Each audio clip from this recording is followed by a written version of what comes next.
Salut à tous. Au programme aujourd'hui, l'histoire de la chanson Rehab, écrite et interprétée par Amy Winehouse dans son deuxième album studio Back to Black, sorti en octobre 2006. On peut clairement dire que Rehab est la macabre BO de l'agonie d'Amy Winehouse, accro au crack et à son fiancé pervers.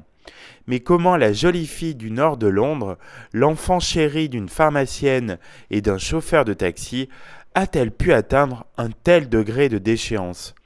Depuis qu'elle est célèbre, Amy Winehouse n'en finit pas de dévaler la piste tout chousse dans la poudreuse. Plus rien ne sera comme avant, Rehab, cette chanson sortie au mois d'octobre 2006, un texte autobiographique au refrain entêtant qui sonne comme un standard.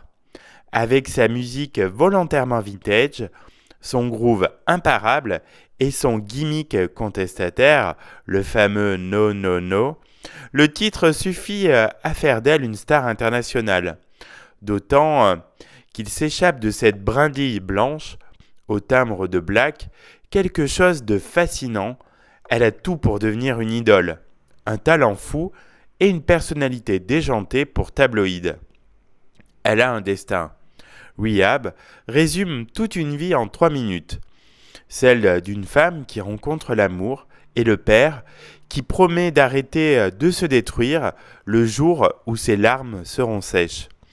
Pas de chance, cet amour-là a les traits de Blake Fielder civil qui est tout sauf l'homme idéal. Instable, défoncé, délinquant jusqu'à la tôle. Le coupable, c'est lui le sujet de l'album Back to Black. Sans lui, pas de You Know I'm No Good, pas de Rehab non plus. Car que raconte la chanson si ce n'est cette plongée dans la dépression, l'alcool et la drogue ? On voudrait qu'Amy subisse une cure de désintoxication ? Elle répond non, non, non, parce que cette cure serait à ses yeux une solution de facilité. Inutile de lire dans les astres pour prédire si la chanteuse survivra à ses excès. Elle a à peine 23 ans quand sort Rehab, mais elle est très vite devenue une vieille femme avec ses poumons qui fonctionnent à 70% et un cœur en mauvais état.